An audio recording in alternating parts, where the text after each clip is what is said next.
Hello, and thank you for tuning in to Time Warp, your weekly gaming news recap.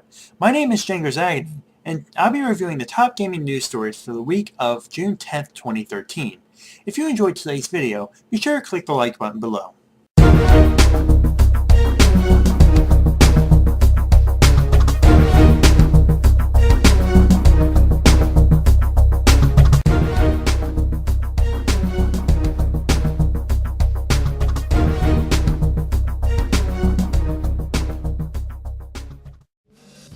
This week saw the return of the Electronic Entertainment Expo, otherwise known as E3, to the Los Angeles Convention Center in Los Angeles, California.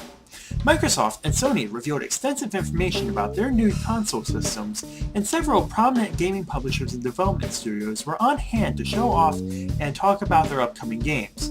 Nintendo was noticeably absent from E3 this year, opting instead to release a series of pre-recorded videos that were broadcast on a set schedule over the course of the convention.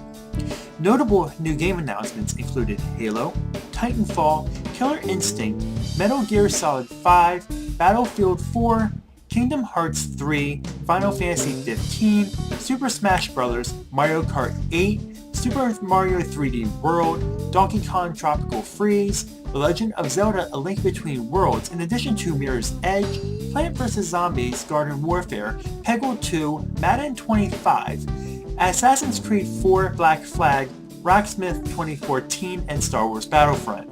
Links to more information regarding the convention will be in the description below, so be sure to check those out.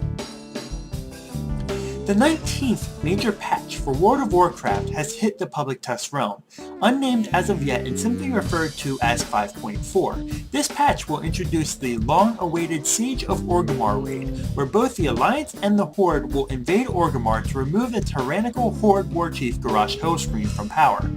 The patch also includes new features such as Flex Raiding, which is a new lockout difficulty between Raid Finder and Normal, for raid groups consisting of more than 10 players but less than 25, Virtual Realms, which is a further cohesion of realms already affected by cross-realm zoning, and the Proving Grounds, where tanks, healers, and DPS can learn their respective roles and hone their skills without the pressures of being in a group.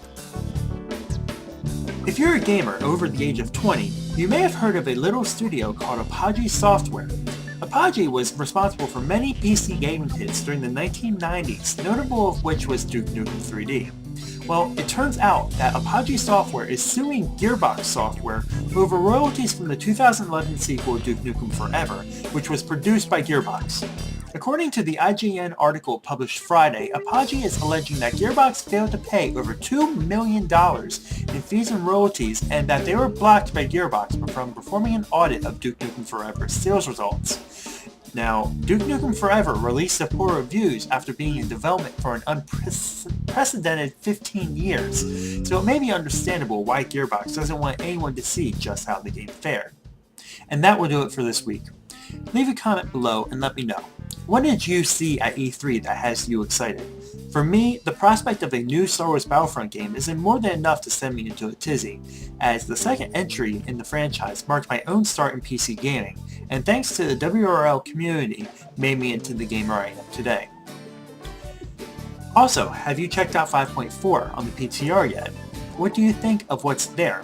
I don't normally go on the Warcraft PTR. I prefer to wait for the patch to come out before I take a look at what Blizzard has made. But the changes I've seen and heard about, especially in the Veil of Eternal Blossoms, might be enough to get me to roll a character and take a look. Do you remember the Apogee era? What games from them did you play during that time? I was a big fan of Wolfenstein, Blackstone, and Rise of the Triad, and of course, Duke Nukem 3D. As always, everything I've discussed is in the description below, and now you're up to speed.